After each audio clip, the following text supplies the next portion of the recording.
True. It's funny you said about the classical music actually as well, because I know that with come with his name about the lead violinist for the BBC Symphony Orchestra.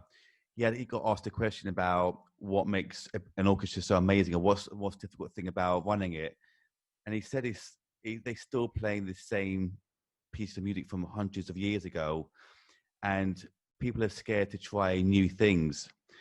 And that's kind of always a worry for a lot of people, isn't it, about trying these new things. They would rather rely on the things that they know would work, rather than try something brand new. I mean, someone in your position, how difficult is it to actually change, say, a whole curriculum altogether? How then do you decide what to actually include and then take out? And Yeah. also, is it ever, and you also mentioned people, sorry to keep interrupting. Also, when you take these ideas as well, also, and you obviously mentioned collaboration, do you collaborate with a lot of people to say, okay, we've got these many ideas from, say, this year group, let's take that idea and that idea, combine them, say, or do separate things? How does the whole process work? Which should I start with? Thinking we need several podcasts probably for the curriculum. Yeah. I think that is the $1 million question. I think answers, but there's not one way of doing it. And I think actually that is the joy of being a music teacher, really. That you've got the scope to decide what you're going to teach. But I'm just a bigger believer now in that you start with the people you're teaching. Obviously start with yourself as well as a musician. Like, what do I bring to the table? What do I bring to the classroom as a teacher? What musical experiences I had? What do I love and enjoy doing? Because it's your job, isn't it? So if you're going to teach music, teach what you love. But at the same time, what do my students bring? What do they love doing? What do they make? What do they play? What do they listen to? And then where do we meet in the middle? How do we get that balance right?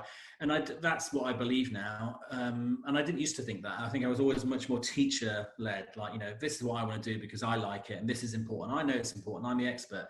And I still think that. But I think at the same time, young people, they need to be, every school is different. And so in a way, coming up with one curriculum for everyone would be a peculiar endeavor. And there was, the past couple of years, the DFE have been doing this model music curriculum, which was, very much a threatening endeavor, I think, for lots of music educators, the idea that there would be one way.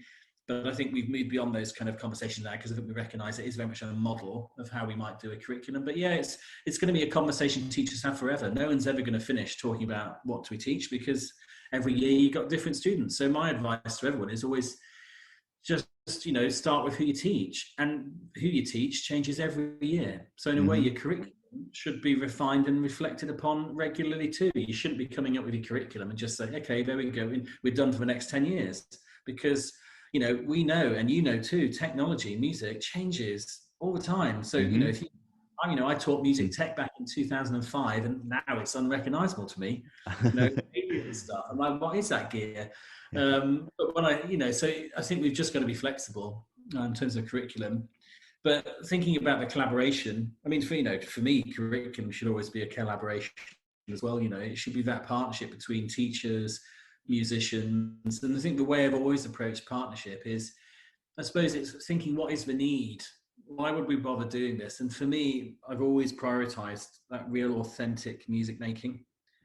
That is really important to me. If I were going to do hip hop, I would want to bring in hip hop, because I'm not a hip hop expert, but I'd want to bring people in. And that's why I'd want to collaborate, because you think, okay, I want to teach them about this. I know nothing about it, or I know something, but I'm not really an authentic practitioner. So most of the partnerships I've ever done, I've always sought out, okay, who's the expert in this? I want to teach this. Who's the expert? Can I find them? I'm going to bring them in. And then we might say, okay, can you talk to the kids about this? Okay, what can we do together? Or maybe we'll do a creative project, because I want the kids to learn this. Okay, let's do this together. So a lot of the time, I guess it's about meeting people, isn't it? When you develop partnerships and projects, like you meet people, you learn about their work, you think, great, that'll be good. Let's get that in the classroom. But all the time, as you say, why would you bother doing it? Why do these partnerships and collaborations? Because they're time consuming and expensive sometimes. But it's the outcome. The outcome is just astounding. When young people work with passionate, expert practitioners in music who really know their stuff, they just left energized. And I think that's why, you know, I did opera. We had an opera day in my last job. So we had the whole of a year group, 100 girls in year 8, doing La Boheme for a day. And Wow. I thought, this isn't going to work. But do you know what? Because we had such amazing practitioners from the Royal Opera House, that all the girls were singing La Boheme. I mean, it's amazing. And it's just, I think that's, for me, it's always about get the experts in. Don't try and think, because we can never know about every music, can we? Of We can't be course. the expert in every possible music in the world, but the expert. So I think music is that one subject where, you know, rely on all the musicians out there, because we're not short of people, are we, to work with.